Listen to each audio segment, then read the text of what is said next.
Hello guys, ഇന്ന് നമ്മളൊരു യാത്രയിലാണ് കേട്ടോ. എങ്ങോട്ടാണ് എന്നൊക്കെയുള്ളത് നിങ്ങൾക്ക് തമ്മിൽ കണ്ടപ്പോൾ മനസ്സിലായിട്ടുണ്ടാവും. നമ്മുടെ യാത്ര തുടങ്ങിയിട്ട് ഏകദേശം 5:30 തുടങ്ങിയതാണ്. നമുക്ക് വീഡിയോ ഒന്നും എടുക്കാൻ പറ്റിയിട്ടുണ്ടായിരുന്നില്ല. നല്ല മഴയായിരുന്നു കേട്ടോ. കോട്ടൊക്കെ ഇട്ടിട്ടാണ് ബൈക്കിലാണ് പോകുന്നത്. അപ്പോൾ അതിൻ്റേതായുള്ള പരിമിതികളൊക്കെ ഉണ്ടായിരുന്നു എടുക്കാൻ.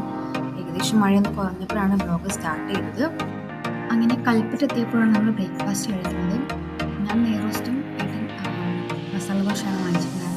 പക്ഷെ രണ്ടും ഒട്ടും കൊള്ളിലായിരുന്നു. വിശപ്പും നമ്മൾ കഴിച്ചിട്ടുണ്ടെന്ന് മാത്രം കേട്ടോ. അങ്ങനെ നമ്മൾ ഭക്ഷണം കഴിച്ച് വീണ്ടും യാത്ര ആരംഭിച്ചിരിക്കുകയാണ്. ഭയങ്കര തിരക്ക് കുറവായിരുന്നു. ഞങ്ങൾ നേരത്തെ ഇറങ്ങിയതുകൊണ്ടാണെന്ന് തോന്നുന്നു വലിയ തിരക്കൊന്നും ഉണ്ടായിരുന്നില്ല റോഡിൽ. അതിൻ്റെ ബ്ലോക്കും കാര്യങ്ങളും നമുക്ക് കിട്ടിയിട്ടുണ്ടായിരുന്നില്ല. കുറച്ച് ചുരത്തിൻ്റെ മേലെ കുറച്ച് ബ്ലോക്ക് ഉണ്ടെന്ന് മാത്രമല്ല, അതിലേക്കൊന്നും അങ്ങനെ ബ്ലോക്ക് ഉണ്ടായിരുന്നില്ല. നല്ല ഭംഗിയുണ്ട് കാണാൻ വേണ്ടിയിട്ട്. നല്ല വെയിലൊന്നും ഇല്ലാത്തതുകൊണ്ട് നമുക്ക് നല്ല സുന്ദരമായിട്ട് യാത്ര ചെയ്യാനും പറ്റി. എനിക്കൊരു ടെൻഷൻ എന്താണെന്ന് വെച്ചാൽ പെട്ടെന്ന് പുലിയോ കടുവ എന്തെങ്കിലും മുന്നിൽ വന്ന് പെട്ടുണ്ടെങ്കിൽ നമ്മൾ തീർന്നു തന്നെയാണ്. കാരണം റോഡിലൊരു മനുഷ്യൻ പോലും ഇല്ല, നമ്മൾ രണ്ടുപേരും മാത്രമേ ഉള്ളൂ കേട്ടോ. പ്രത്യേകിച്ചും ബൈക്കിലാണ് പോകുന്നത്. പക്ഷെ എനിക്ക് കാറിൽ പോകുന്നതിനേക്കാളും കുറച്ചുകൂടി ഇഷ്ടം ബൈക്കിൽ പോകുന്നതാണ്. കാരണം നമുക്ക് മൊത്തത്തിൽ കാഴ്ചകളൊക്കെ കണ്ട് നല്ല അടിപൊളിയായിട്ട് പോകാം. എനിക്ക് കാറിൽ പോകുമ്പം തലയ്ക്ക് എന്തോ ഒരു പോലെയാണ്, ഒരു മന്ദപ്പ് പോലെയാണ്. അങ്ങനെയുള്ളവരൊന്ന് കമൻറ്റ് ചെയ്യാം കേട്ടോ. അപ്പം എനിക്കിഷ്ടം ബൈക്കിൽ പോകുന്നതാണ് കൂടുതൽ യാത്രകളും. പക്ഷെ ഇത് കുറച്ച് ലോങ് ആണ്. നമ്മളിങ്ങനെ പോയിക്കൊണ്ടിരിക്കുകയാണ്. അങ്ങനെ നമ്മൾ പോയിക്കൊണ്ടിരിക്കുന്ന സമയത്താണ് ഒറ്റക്കൊമ്പനെ നമ്മൾ കണ്ടിപ്പോയില്ല കേട്ടോ.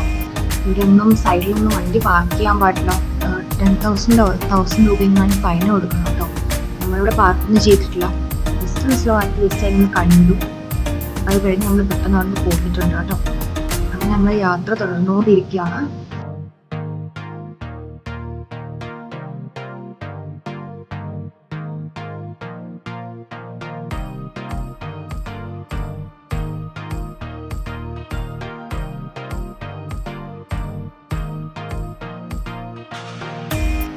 വയനാട് കഴിഞ്ഞ് ബന്ദിപ്പൂർ കടത്തിലൂടെ ഗുണ്ടൽപേട്ട് മനോഹരമായ യാത്രയാണ്.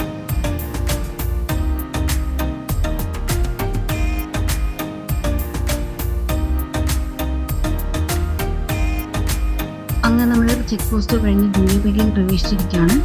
കർണാടക ജില്ലയിലെ ചാമരാജനഗർ ജില്ലയിൽ സ്ഥിതി ചെയ്യുന്ന ഗുണ്ടൽപേട്ട് എന്ന വിശാലമായ സൂര്യകാന്തി പാടങ്ങളും ജമന്തിത്തോട്ടങ്ങളും കാരണം ഭാരതത്തിന്റെ പുഷ്പപാത്രം എന്നാണ് അറിയപ്പെടുന്നത്.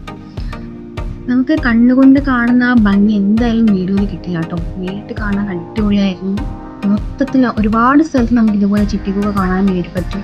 നല്ല ഓറഞ്ച് കളറായതുകൊണ്ട് നല്ല ഭംഗിയാണ് കാണാൻ വേണ്ടിയിട്ട്. പക്ഷെ നമുക്ക് വീഡിയോയിലൊക്കെ പകർത്തുന്ന കുറച്ച് ലിമിറ്റേഷൻസ് ഉണ്ട്. നേരിട്ട് കാണുമ്പോൾ ഒരു ഭംഗി എന്തായാലും വീഡിയോ ഉണ്ടാവില്ലല്ലോ. പക്ഷെ അടിപൊളിയായിരുന്നു കേട്ടോ. നല്ല മഴയും പെയ്യുന്നുണ്ടായിരുന്നു. അപ്പോൾ അതിൻ്റെ പരിമിതികളൊക്കെ ഉണ്ടായിരുന്നു വീഡിയോ എടുക്കാൻ വേണ്ടിയിട്ട്. പിന്നീട് സൂര്യകാന്തി തോട്ടത്തിലേക്കാണ് പോയത്. നല്ല ഭംഗിയാണ് ഇതും കാണാൻ വേണ്ടിയിട്ട്. ഏകദേശം 20 രൂപ എങ്ങാണ് നമുക്ക് കൊടുക്കേണ്ടി വന്നത്. ചില സ്ഥലത്ത് അതിനേക്കാൾ കൂടുതലുണ്ട്. പിന്നീട് അങ്ങോട്ടുള്ള വീഡിയോസൊന്നും നമുക്ക് എടുക്കാനായിട്ട് പറ്റിയിട്ടുണ്ടായിരുന്നില്ല. നല്ല മഴയായിരുന്നു. അതുകൊണ്ട് ഭയങ്കര ബുദ്ധിമുട്ടായിരുന്നു. പിന്നീട് അങ്ങോട്ടുള്ള യാത്രകളൊക്കെ ഭയങ്കര ബുദ്ധിമുട്ടായിരുന്നു. പക്ഷെ എന്നാലും നമുക്ക് യാത്ര ഒരുപാട് ഇഷ്ടപ്പെടുന്ന ആൾക്കാരാണ് നമ്മൾ രണ്ടുപേരും.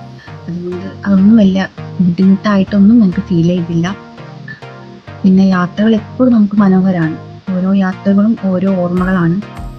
ഈ സ്ട്രെസ്ഫുൾ ലൈഫിനിടയിൽ ഇടയ്ക്ക് ഇതുപോലെ ഡേ ഔട്ട് പോകുന്നത് വളരെ നല്ലതാണ്. നമുക്ക് മൈൻഡ് ഒന്ന് റിലാക്സ് ആവാനായിട്ട്. അപ്പോൾ ഇതാണ് നമ്മുടെ വീഡിയോ. നിങ്ങൾക്ക് കണ്ടിഷ്ടപ്പെടുവാണെങ്കിൽ തീർച്ചയായിട്ടും നമ്മളൊന്ന് സപ്പോർട്ട് ചെയ്യാം.